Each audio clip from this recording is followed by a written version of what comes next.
Hey guys, welcome back to another video, and in this video I will show you how you can receive money on your Viber Pay wallet. So let's get started. Now once you open up your Viber Pay wallet, this will be the page that you will see. So right here to receive money, all you would need to do is just tap on the IBAN icon right here, that being your bank account number. And once you're here, as you can see right here, this would allow you to receive money from both domestic and international banks, and also other Viber Pay users.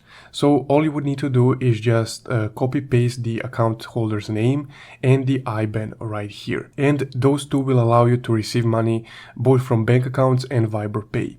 But the easier option to receive money strictly using Viber Pay is you can just give your number to a person that is sending money to you, and that way they can just send money to you using your phone number. It's the same feature that some banks have called Easy Pay. And you can also send money to their phone number. If you tap on send right here under the contacts, you would be able to see highlighted contacts to which you can send money using just their phone number. And essentially guys, that's how you can receive money on the Viber Pay wallet.